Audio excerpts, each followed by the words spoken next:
First of all, Fred sir, you're 168 years old. Future with that person with zero commitment with a late night chat. Who hasn't smiled like a creepy clown in a function or in a party where they are dying with all these psychology terms for whatever you do? Can you diagnose your ex in DSM terms? I have this cute little habit called self-respect.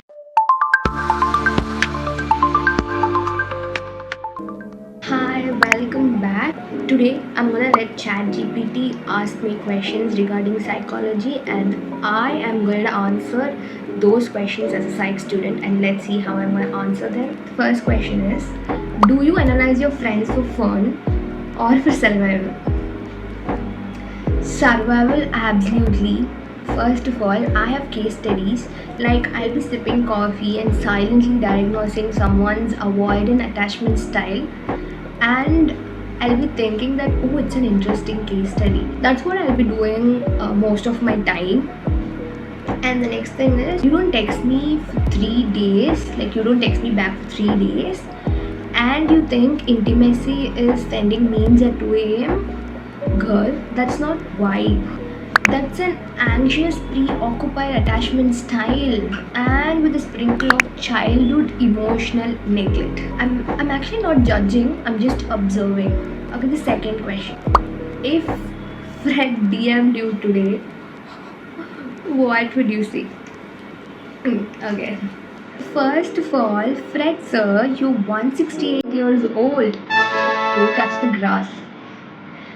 And the second thing is, I'd be like, sir, do you ever stop thinking about your mom? Like respectfully, go outside, drink water, and just log off your subconscious mind. So the third question is, what's your toxic trait as a psychology student? I overuse my psychology terms to excuse my behavior. Like, I'm not lazy. I have executive dysfunction. I have the names, and like I've searched for whatever I'm doing, and I've had the names in the laptop. So I'm just looking at that, and I'm telling you guys. So being lazy means you can just use your psychology term, and you can use it as I have executive dysfunction. And if you go someone, like if I go someone, I would use the term I was dissociating. And like when I overshare within like first 5 minutes of meeting someone, I would just say that's trauma bonding, not personality. So you could use all these psychology terms for whatever you do. So the fourth question is, explain cognitive dissonance using pizza. Okay, this is something which is really interesting to answer. So I'll be saying I'm eating healthy, and then I'll order a large size pizza, and then I'll be sitting and watching that pizza and thinking that, oh, there's a tomato in it, so it's technically a salad. Then this little what is this? This little stress in my brain, the cognitive dissonance saying, girl, you're lying and you know it. Okay, the fifth question is, actually, you know what? I should really see the camera point so that it looks like I'm watching straight into the camera. Like the view would be like that, but then I usually see myself in the camera, then it looks like I'm seeing somewhere else. Okay. So the fifth question is, what do you do? What do you do when someone says I've changed? What do I do? Okay.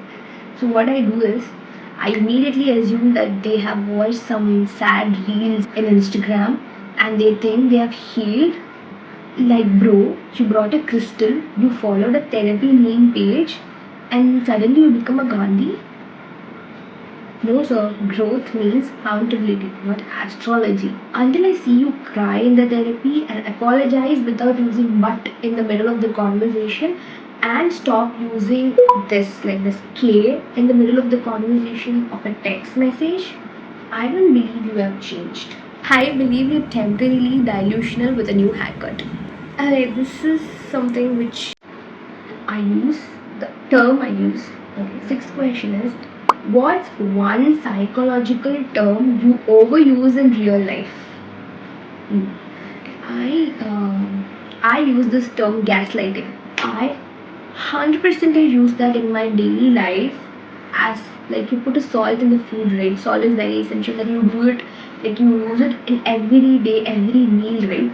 Like that, I'll be using that gaslighting term every day in my life. If my cat doesn't cuddle with me, gaslighting. If my mom eats my fries after saying she's not hungry, gaslighting. My alarm clock goes off even when I'm not ready to wake up, gaslighting. And very important thing, my brain tells me to exercise, internalized gaslighting. This question is something which might relate to someone else who do have X. But then, okay. Can you diagnose your X in DSM terms? Okay, first of all, I don't have an X. Okay, that's the first thing. Second thing is, I would have diagnosed their energy and avoided the whole relationship. You know what? That's the preventive mental health care. Why suffer a heartbreak when you can spot the red flag? You could just ghost with dignity any talking stage if you spot a red flag in a man. You know what? Prevention is better than prescription, right? Okay, this is something which I've seen. I've seen people do it. So yeah. Why do we treat situationship like a real love story? Okay, this is the eighth question. You know what? The brain loves to daydream. This is something I have seen, and I've never been in a situationship. But then, you know what? Even my brain, when someone talks to me and when I spend some time with someone, it loves to daydream. No, brain loves to daydream. Even if it's like some late night conversations with zero commitment, no, the brain starts imagining dinner dates, couple dates, a whole future with that person with zero commitment in a late night chat.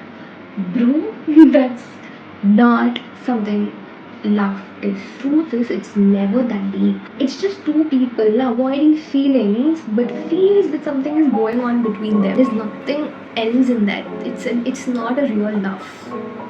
So the ninth question is, okay, the ninth question, I don't know, I don't think I did that, but then I've seen people do it. Okay, the ninth question is, why do we romanticize people who hurt us? Oh my god, that is something very important to talk about because I've seen people do it. So, first of all, the question is wrong. No, I don't. I have this cute little habit called self respect.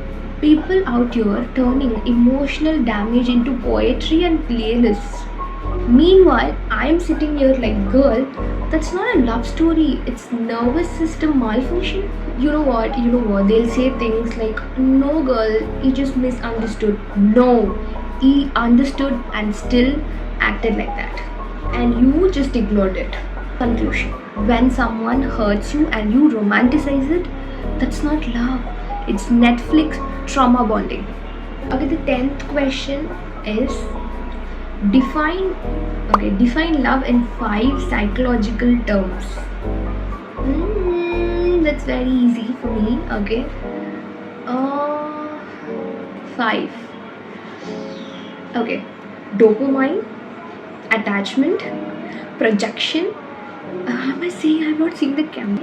Dopamine, of course, dopamine.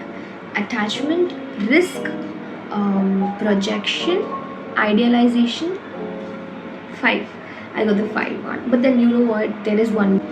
Food. Food feels like serotonin. Since I've answered 10 questions, now let's do a rapid fire session where this or that questions will be asked, or any questions which is like a rapid fire, but then I would be answering it very slowly only because I need time to think.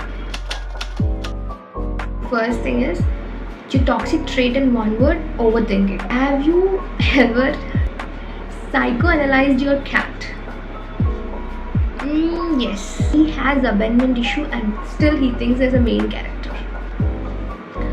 If your brain had a mute button, when would you press it? I would press that button every single time my brain replays my embarrassing moment which has been happened in my childhood. Like, I tripped in the 3rd standard. Now why do you play that? And You know what? Again, I feel embarrassed when it's being played. I would turn the, like, what is that, mute button when it starts playing those embarrassing moments which has happened in my childhood. Like, there are so many embarrassing moments that has happened even after childhood, but then why do you keep playing it? Don't embarrass me again and again. Okay, the next question is, ever got yourself talking to your brain like a toddler?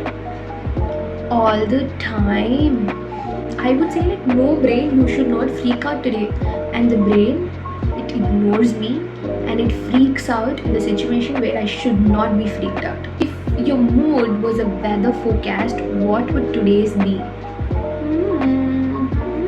Okay, today it's mostly like a cloudy type of weather because I don't know, I don't have anything in my mind right now.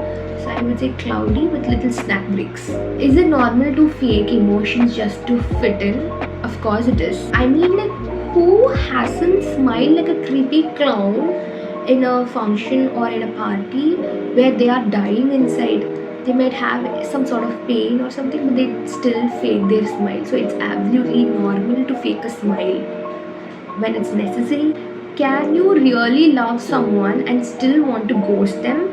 Yeah, I would say it's called self-preservation. Like, if you feel someone is draining your energy and you need to rest for a bit, you can ghost them and still love them. Love is something different, but if you feel their energy is like draining you when you're not okay, you can just take a break. But I don't think you can ghost them, and then yeah, there is a possibility of doing it. So yeah. Can toxic people change? Or that's just hopefully thinking. Sometimes they can, other time you're just hoping really hard with extra chocolates in your hand. Wow, okay, this is so nice. Why does saying this one, I do it every single time, okay? Why does saying I am fine often means the opposite? You know what? This is an actual universal code for saying, please don't ask me any extra questions. Like, I'm fine, just leave me alone. But then it doesn't mean that I'm fine. I am a mess right now and I don't want to talk about it. Just leave me for a bit or just sit down and ask me why I'm not fine when I say I'm fine. That's a universal code, I think. When you're not fine, you would just say I'm fine. But then you have to ask me why you're not fine. Let's move for the last question, which is, why do we fantasize about people we know are bad for us? Have you ever done that? I have done that.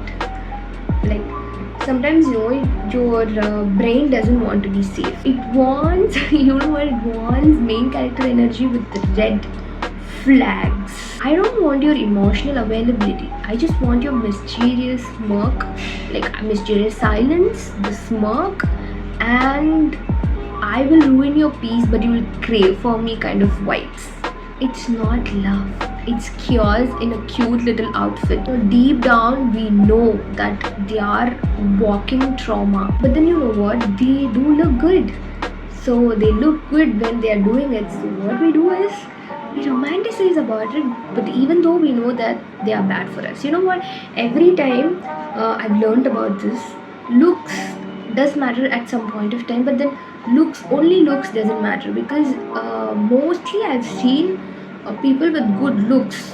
I'm not judging anyone here, okay? But then people with good looks are not always good, because only if you see or go for looks, it might not end well. So you have to look for the red flags, look for their behavior, look for their character, look for their respect. Respect is really important. So only looks doesn't matter, everything else does matter. So that's it for today. I have answered certain questions and I did the rapid fire session too. It was fun. Overall it was fun, but then it's not very completely into psychology. It's completely into my day-to-day life, or something which you guys have to know about. I do have a lot of content ideas in my mind. Like, there are certain things which is happening in our day-to-day life and we need to talk about it, but then I would do it eventually. And I don't post contents like what everybody else is doing.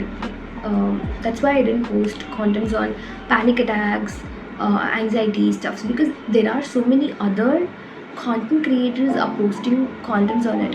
For me, it is like completely based on if I say about me, you could relate to it and you could just know that this is happening because of this, and you can use this term.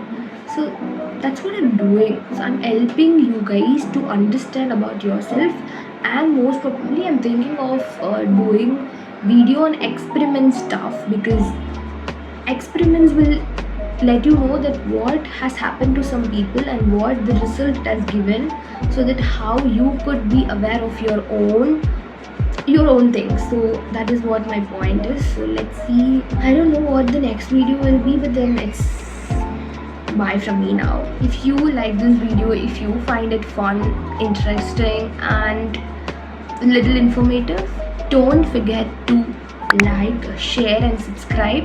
Also, if you want psych students to see this video, or normally everybody can view this video, it's all about humans and their mind.